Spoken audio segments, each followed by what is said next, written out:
బోల్డ్ అంత ఏడుపుతో పోయి మందిరంలో కూర్చున్నాను నేను. ఫస్ట్ టైం చర్చిలోకి వెళ్ళాను. బైబిల్ లేదు చేతిలో. ప్రార్థన ఎట్ట చేయాలో తెలియదు. మోకాళ్ళు వేస్తే మోకాళ్ళు మంటలు పడుతున్నాయి. అందరూ మోకాళ్ళ మీద ప్రశాంతంగా ప్రార్థన చేస్తుంటే నాకేం ఇబ్బందిగా ఉంది. అయినా సరే మొండిగా అట్లనే కూర్చున్నా. విపరీతమైన ఏడుపు, బాధలను బట్టి. ప్రభువా, చచ్చిపోదామని విరక్తిలోకి వెళ్ళిపోయాను. నువ్వు నన్ను దర్శించావు, వచ్చాను నీ మందిరానికి. నా పరిస్థితి ఏంటయ్యా అని ప్రార్థనలో ఏడిసి కన్నీళ్లతో, ఆ మాటలే, యేసుప్రభువా నువ్వు మాట్లాడే దేవుడు అంట. ఆ పాట విన్నాను, ఆ మాటలు మనుషులు చెప్పగా విన్నాను, నాతో మాట్లాడతావా అని అడిగి ప్రార్థన చేశాను. అదే ప్రార్థన. ఈ ఏడుపు తప్ప నా జీవితంలో ఇంకా ఏం కనిపించట్లేదు ప్రభు. మా అక్క, నాకెంతో ఇష్టమైన అక్క చనిపోయి అప్పటికి 3 మాసాలే అయింది. నన్ను చాలా ప్రేమిస్తుంది, నేను కూడా ఆమెను చాలా ప్రేమిస్తాను. ఆ మరణం మెయిన్ నాకు మింగుడు పడట్లా. ఇక అప్పుల బాధలు, కుటుంబ కలతలు, ఇక సమస్యలు, ఇక అందరికీ ఉండే బాధలు ఉంటాయి కదా. వెళ్ళి అక్కడ కూర్చొని ప్రార్థన చేసినప్పుడు ఏడుపు తప్ప నా జీవితంలో ఏమీ మిగలలేదనేది ఒక మాట. ప్రార్థనలో నాకు చేతగా ఈ మాటలు నీకు అర్థమవుతున్నాయా యేసు ప్రభువా అన్నది రెండో మాట. ఎన్ని తిరగాలో అన్నీ తిరిగాను, పడాల్సిన పాటలన్నీ పడ్డాను. పూజలు, వ్రతాలు, జపాలు, తపాలు అన్నీ అయిపోయినాయి. చేతులు కాల్చుకొని, మూతులు కాల్చుకొని అన్నీ అయిపోయినాయి. డబ్బులు వదిలించుకొని, పడాల్సిన బాధలు పడి, ఉపవాసాలు ఉండి, పొట్టలు మార్చుకొని, అక్కడికి తిరిగి ఎక్కడికి తిరిగి, కొన్ని చోట్లయితే కొన్ని క్షేత్రాల కాడికి వెళ్ళి వచ్చే మార్గాల్లో ఆర్టీసీ బస్ స్టాండుల్లో ప్లాట్ఫారం మీద పండుకున్న ఉమ్ములు, దగ్గి, ఊసేయ ఎంత ఓ పక్కన, మేము ఓ పక్కన. పడాల్సిన బాధలన్నీ పడ్డాం. ఎక్కడ సమాధానం లేదు. శూన్యత భయం కనపట్లేదు. మరి నాకు ప్రార్థనలు ఏమో తెలియవు. నా మాటలు నీకు అర్థమవుతున్నాయా? మూడవది, నువ్వన్నా నాకు సమాధానం ఇస్తావా?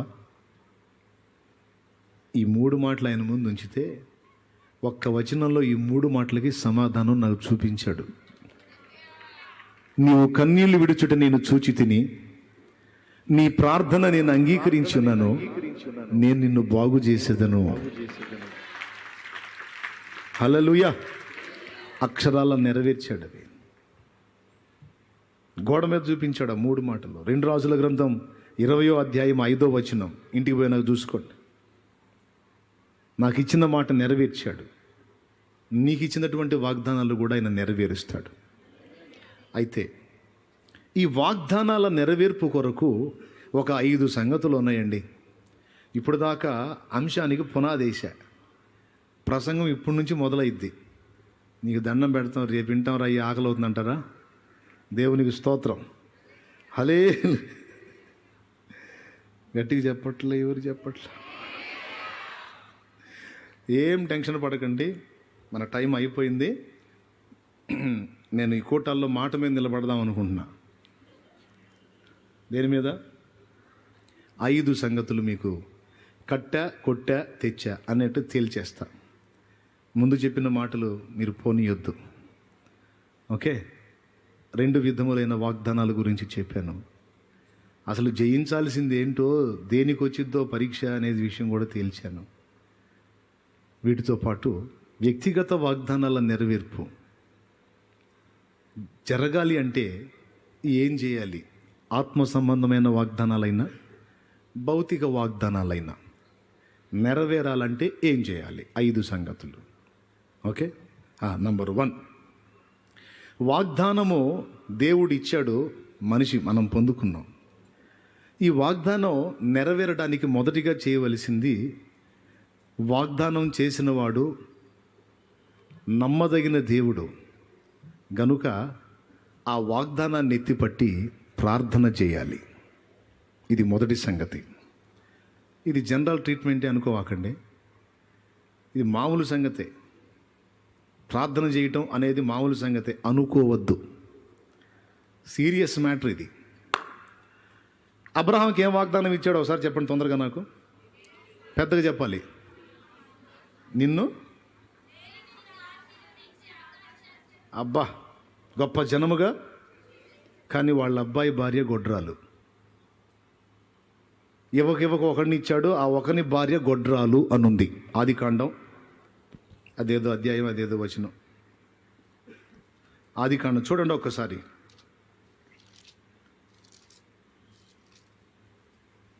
ఇస్సాకు దగ్గరకు రండి. 25వ అధ్యాయము 20 వచనం చూద్దాం. చూడండి. ఇస్సాకు పద్దనరాములో నివసించు సిరియావాడైన బెతూయేలు కుమార్తెగు సిరియావాడైన లాబాను సహోదరి అయిన రిబ్కాను పెళ్లి చేసుకున్నప్పుడు 40 సంవత్సరముల వాడు. ఇస్సాకు భార్య గొడ్రాలు గనుక అతడు ఆమె విషయమై యెహోవాను వేడుకొనెను. అక్కడ గొడ్రాలేందండి? ఇస్సాకు తండ్రికి ఏం వాగ్దానం చేశాడు?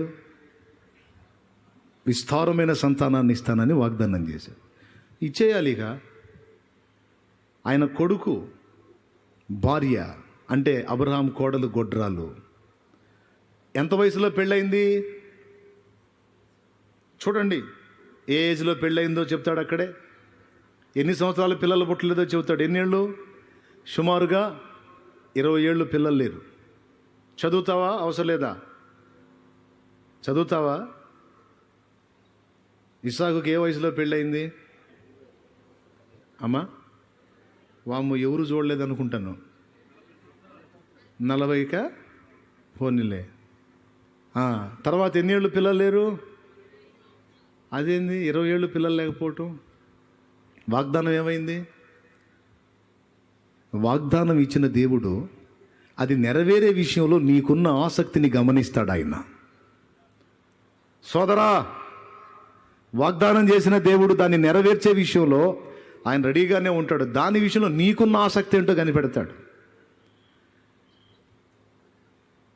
ఇస్సాకుకు తెలుసు తండ్రికి ఇచ్చిన వాగ్దానం ఏంటో.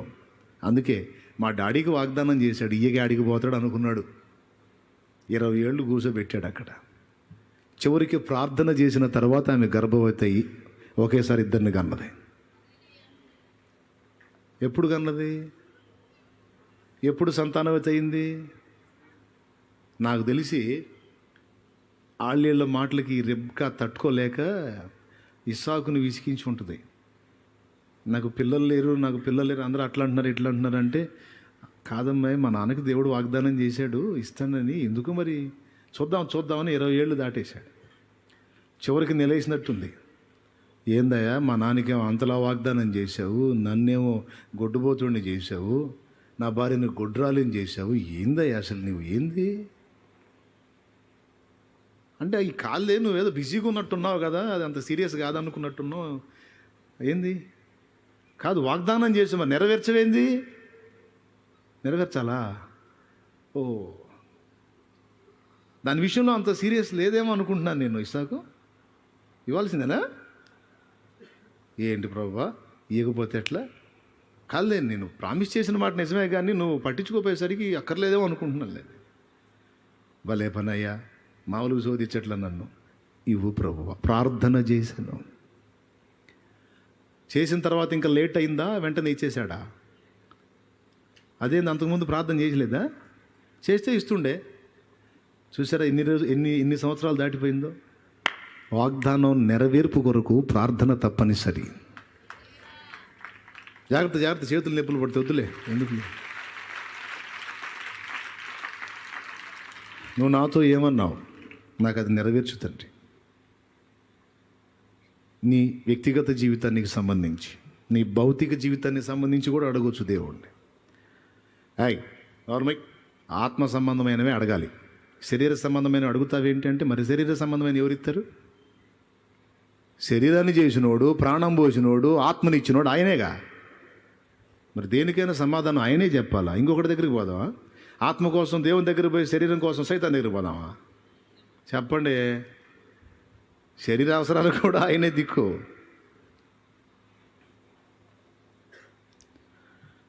కాబట్టి ఆత్మ సంబంధమైన భౌతిక వాగ్దానం 2 విషయాలు నీకు ఏవైతే ఆయన ఇచ్చాడో అక్షరాల నెరవేరుస్తాడు.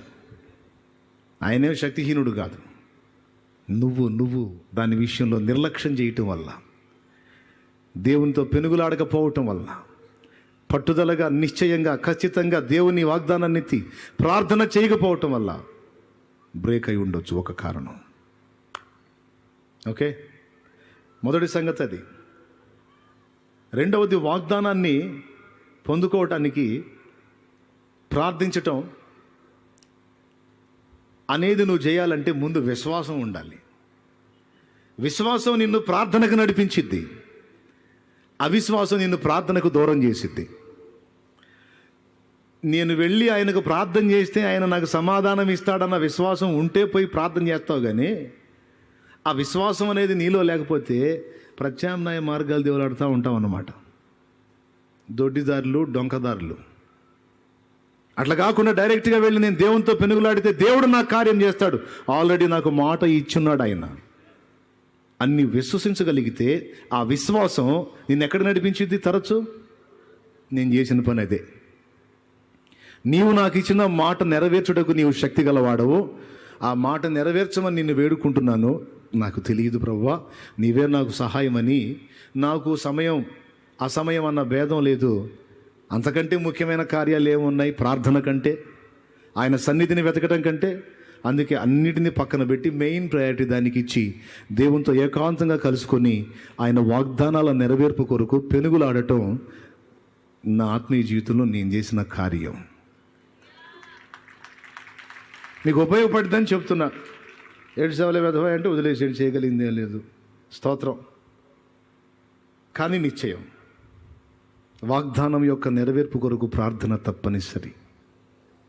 అయిపోయింది. ఇశ్రాయేలు జనాంగాన్ని కనాను దేశానికి చేరుస్తానని బయలుదేరదీసిన దేవుడేగా. ఏం వాగ్దానం చేశాడు?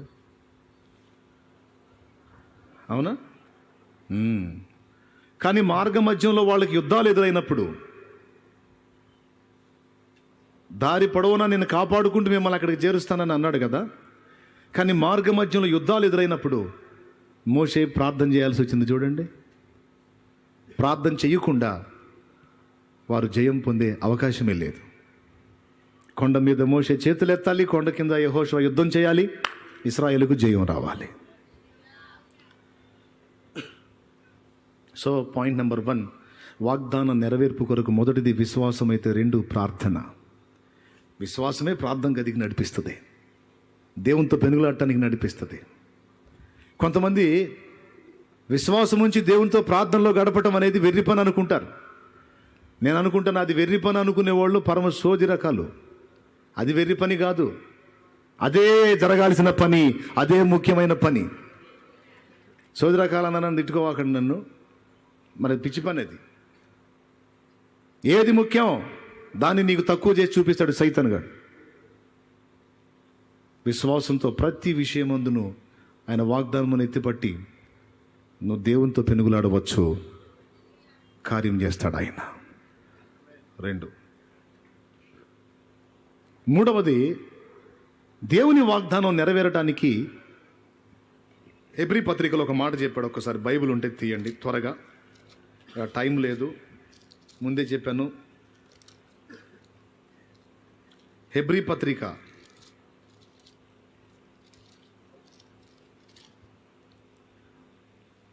10వ అధ్యాయము 36వ వచనం చూడు.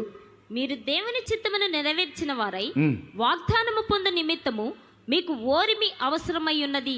దేవునికి స్తోత్రం.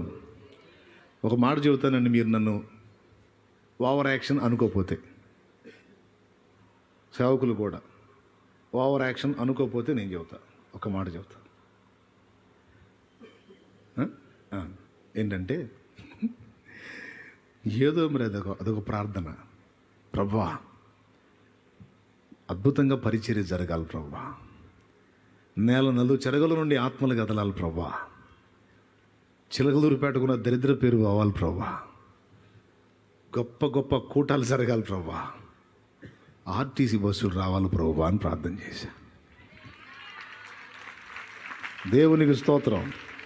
అక్కడికి బస్సులు రావాలి ప్రభువా, పెట్టాలా యేసునామలో బస్సులు పెట్టాలా, యేసునామలో పెట్ట. నా వాగ్దానం నెరవేర్చాలి, అందుకని చిలకలూరిపేటలో చోటు ఇవ్వకుండా ఏడకి తీసుకొచ్చాడు. ఏంది ప్రభు ఎంత దూరం తెచ్చావంటే, వాగ్దానం నెరవేర్పు కుమారుడా. మరి పేటలో పెడితే బస్సులు ఎందుకు వస్తాయి? ఊరు దాటితే కదా. చూసారా నెరవేర్చాడు లేదా?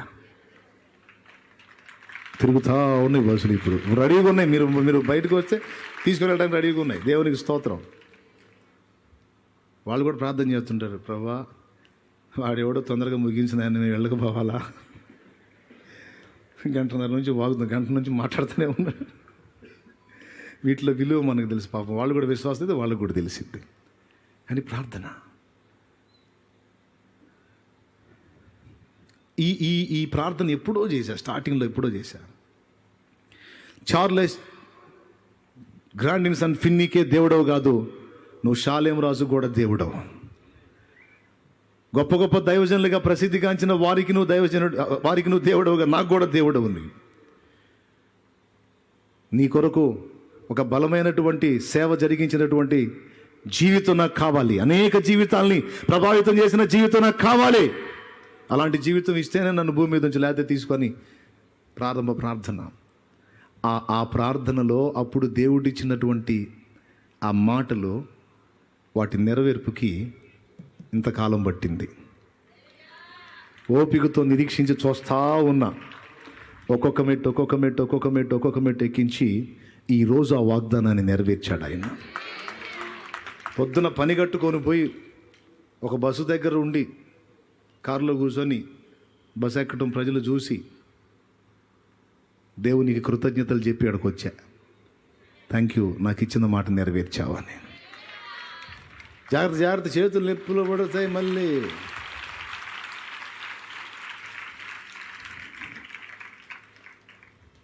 నీ జీవితంలో కూడా కార్యాలు చేయడా, వాగ్దానాన్ని స్వతంత్రించుకోవటానికి ఓర్పు.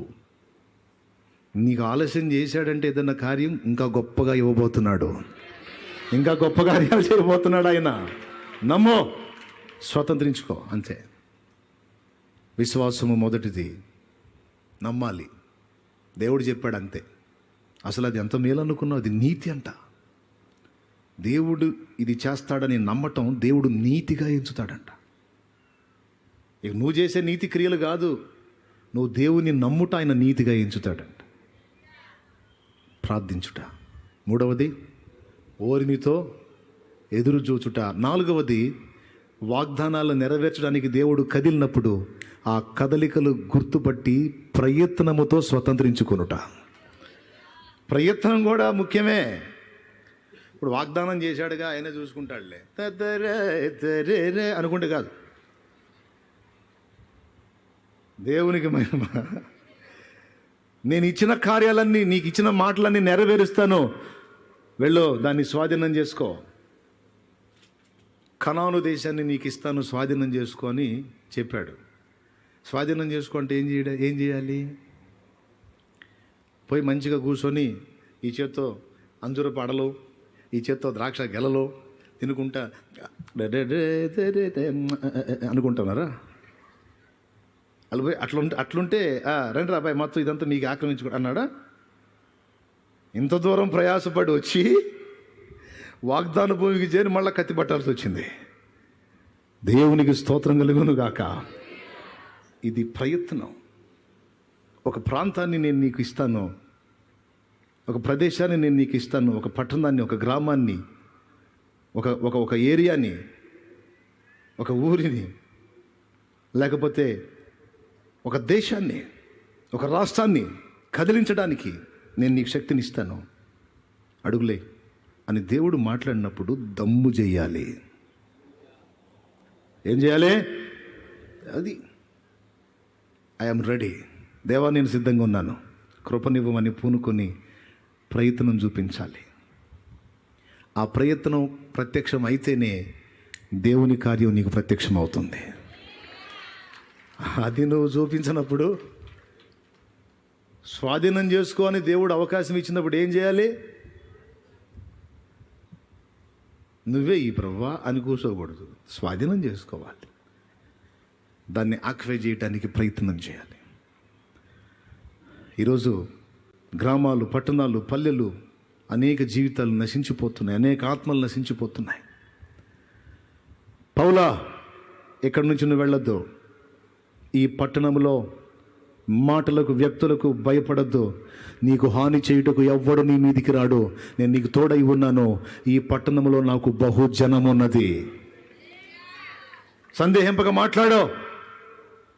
ఈ పట్టణంలో నాకు బహుజనం ఉన్నది అన్నాడా లేదా? అప్పుడు పౌలు ఏం చేయాలా? అట్లయితే నువ్వే మాట్లాడుకోవాలా, మాట్లాడాలా? రైట్. ప్రయత్నం అనేది 4వది. ఓ పరిచర్య విస్తరించాలి అంటే, ఓ కుటుంబం ఆశీర్వాదకరంగా మారాలి అంటే, మన వ్యక్తిగత ఆత్మీయ జీవితాలు శుభప్రదంగా మారాలి అంటే, దేవుడు మనకు అందిస్తాడు అవకాశాలు. అందిపుచ్చుకొని లేచి నిలబడాలి. అర్థమైందా? తినమని ఆహారం ఇస్తాడు.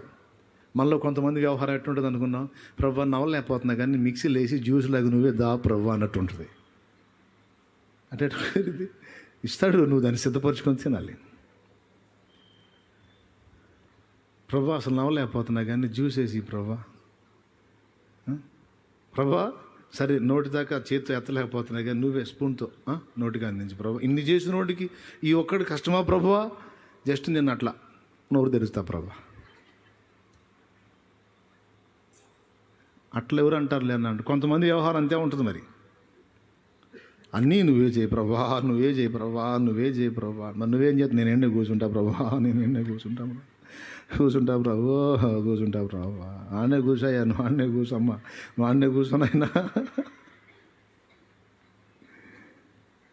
మళ్ళీ మధ్యలో నాకు ఇచ్చిన వాగ్దానాలు ఏవైనా అంటే, నువ్వు బొమ్మంటే నువ్వు, స్వాధీనం చేసుకోమంటే నువ్వు, పొందుకోమంటే నువ్వు ఏం చేస్తున్నావు? నువ్వు ఏది నీ ప్రయత్నం? ఏది నీ విశ్వాస పడుగో? ఏది నీ గుండె ధైర్యం?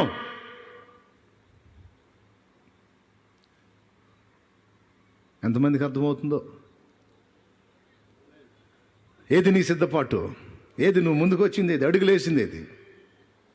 4 ప్రయత్నం ఉండాలి వాగ్దానం నెరవేర్పుకి. క్లియర్గా అర్థమైందా? ఆఖరిది చెప్పి ముగిస్తా. వాగ్దానం నీ జీవితంలో ఇచ్చిన దేవుడు దాన్ని నెరవేర్చి ఆయన కృపలో నిన్ను స్థిరపరుస్తాడు. గుర్తుపెట్టుకో, వాగ్దానం నెరవేరకపోవటానికి మరో కారణం ఏంటంటే క్రీస్తులో నుండి తొలగిపోవుట. ఎవరిలో నుండి తొలగిపోవుట? రైట్. అపోస్తలులు ఎంతమంది? ఫస్ట్ 12. 12లో యోధా ఒకడన్న సంగతి తెలుసుగా మీకు? ఏ యోధా? ఇస్కరియోతు యోధా. ఒకసారి సీమోను పేతురు యేసయ్యతో అంటాడు, ప్రభా మాకు కలిగిన సమస్తం వదిలేసి నిన్ను వెంబడిస్తున్నాం, మాకేంటి అన్నాడు. ఏమన్నాడు? మాకేంటి ఉన్నాయని వదిలేసి వచ్చావు, మాకేంది అన్నాడు. అదేదో అధ్యాయంలో, అదేదో వచనంలో, మత్తయి సువార్త 19వ అధ్యాయం 26, 27 వచనాలు చూడు త్వరగా. 28 కూడా త్వరగా. పేతురు, ఇదిగో మేము సమస్తమును విడిచిపెట్టి నిన్ను వెంబడించితిమి గనుక మాకేమి దొరుకునని ఆయనను అడుగగా, యేసు వారితో ఇట్లా, నేను ప్రపంచ పునర్జనన మందు మనిషి కుమారుడు తన మహిమగల సింహాసనం మీద ఆసీనుడై, మాకేమి దొరుకునని అడిగావు కదా, ఇదిగో చూడు, ఆసీనుడై ఉన్నప్పుడు నన్ను వెంబడించిన మీరును 12 సింహాసనముల మీద ఆసీనులై ఇశ్రాయేలు 12 గోత్రముల వారికి తీర్పు తీర్చుదురు. అద్దుగో. ఇప్పుడు ఈ 12 యోధా ఉన్నాడా లేదా? ఈ వాగ్దానం యోధాకి చెందిందా కాదా? అంటే యోధాకి సింహాసనం ఉంది, యోధా కిరీటం ఉంది, యోధాకి రాజదండం ఉంది. తీర్పు తీర్చే అధికారాన్ని కూడా డిసైడ్ చేసి ప్రామిస్ చేశాడు. ఆ వాగ్దానాన్ని దేవుడు మీరలా, దేవుడు రద్దు చేయలా. వాక్యం ఏం చెప్పిందో తెలుసా? యోధానే పోగొట్టుకున్నాడు అని చెప్పింది. ఎవరు పోగొట్టుకున్నారని చెప్పాడు? యోధానే లాస్ అయిపోయాడు. అపోస్తల కార్యం తీస్తారా? ఒకసారి ఆ ప్లేస్లోకి మత్తీయ వచ్చాడు. 1వ అధ్యాయం, అపోస్తల కార్యం 1వ అధ్యాయం 25వ వచనం. 25వ వచనం ఒకసారి చూడండి. తన చోటికి పోవుటకు యూదా తప్పిపోయి పోగొట్టుకొనిన ఈ పరిచర్యలోను అపోస్తులత్వములోను పాలు పొందుటకు వీరిద్దరిలో నీవు ఏర్పరచుకుని వారిని కనపరచుమనిరి. అంతటి వారు ఎవరు పోగొట్టుకున్నారు? అందరూ చెప్పండి. ఎవరు పోగొట్టుకున్నారు? దేవుడు రద్దు చేశాడా లేదా యూదానే పోగొట్టుకున్నాడా? ఏం చేసి పోగొట్టుకున్నాడు? విశ్వాసం నుండి తొలగిపోయి క్రీస్తు నుండి వేరై వాగ్దానం నెరవేరకుండా ఎప్పుడు మిస్ అయ్యిందో తెలుసా? నువ్వు తొలగిపోయినప్పుడు, విశ్వాసాన్ని విడిచిపెట్టి నువ్వు వెళ్ళిపోయినప్పుడు, యేసును నమ్ముకొనక యేసును అమ్ముకునే స్థితికి దిగజారినప్పుడు నీ వాగ్దానాలు నెరవేరవు. ఆ వాగ్దానం మరొకడు సొంతం చేసుకున్నాడు. మా ప్రియమైన దేవుని బిడ్డలారా, 5 కారణాలు చెప్పా. వాగ్దానం నెరవేరాలంటే తప్పిపోకూడదండి. దేవుడు ఒకవేళ నిన్ను పరీక్షించడానికి టైం తీసుకుంటే నిరీక్షించు. ఒకటి మాత్రం నిజం, 17 ఏళ్ల ప్రాయమప్పుడు పాపం పట్టబడి అమ్మబడ్డాడు యోసేపు. వాగ్దానం ఏంటి? మీ అన్నోళ్ళని మీ కాళ్ళ ముందు సాగిల పడజేస్తానని. విచిత్రం ఏంటంటే వాళ్ళ చేతే తనులు తిని అమ్మబడ్డాడు. కానీ ఆ వాగ్దానం ఎప్పుడు నెరవేరింది? 17లో అమ్మబడితే 30 ఏళ్ల ప్రాయం దాటిన తర్వాత వాగ్దానం నెరవేరింది. బబులోనులో దానియేలు ఉన్నట్టు ఐగుప్తులో యోసేపు ఉన్నాడు, కానీ దేవుని నుండి మాత్రం తొలగిపోలా. తన పితరుల దేవుడు యాకోబు దేవుడు, అబ్రహాం, ఇస్సాకు, యాకోబుల దేవుణ్ణి విసర్జించలా. హత్తుకొని ఉన్నాడు. ఆయన వైపే నడిచాడు, ఆయనతోనే నడిచాడు, ఆయన వైపే చూశాడు. చివరికి వాగ్దానాన్ని స్వతంత్రించుకొని అన్నలు వచ్చి ఆయన ముందు సాష్టాంగపడి, ఏలినవాడా మేము నీ దాసులం అన్నప్పుడు నాకు తెలిసి నేను అనుకుంటాను లోపల అల్లాడిపోయి ఉంటాడు యోసేపు. బెన్యామీని చూసినప్పుడు లోపలికి పోయి ఎలిగెత్తి ఏడ్చాను అని ఉంది. వాగ్దానాలు నెరవేర్చాడు, కానీ అది పొందడానికి కొంచెం దీర్ఘకాలం ఎదురు చూడాల్సి వచ్చింది. కొంతమందికి టైం డిలే అయ్యే కొద్దీ విశ్వాసం సన్నగిల్లి వెనక్కి జారిపోయిన వ్యక్తుల్ని కొంతమందిని చూశాను. ఇంకెప్పుడన్నా అని. ఆయన చిత్తం ఆయన ఎప్పుడు చేసినా పర్వాలేదు, ఆయన చిత్త ప్రకారం, ఆయన సమయం ప్రకారం చేయని నా మేలుకే వస్తుంది అని నువ్వు అనగలిగితే ఇక నిన్ను ఆ విషయంలో పరీక్షించడు ఆయన. నీ చిత్తం ప్రభా, నీ ఇష్టం, నీ చిత్తం అని నువ్వు అనగలిగితే, నిజంగా అంతరంగంలో అలా నిశ్చయతతో ఉండగలిగితే ఆ వాగ్దానాన్ని త్వరపెడతాడు ఆయన. ఇంకెప్పుడు అని శోధించినంతకాలం అది డిలే అవుతానే ఉంటుంది. చెవులు గలవాడు వినుగాక ఆత్మస్వరాన్ని. హల్లెలూయా.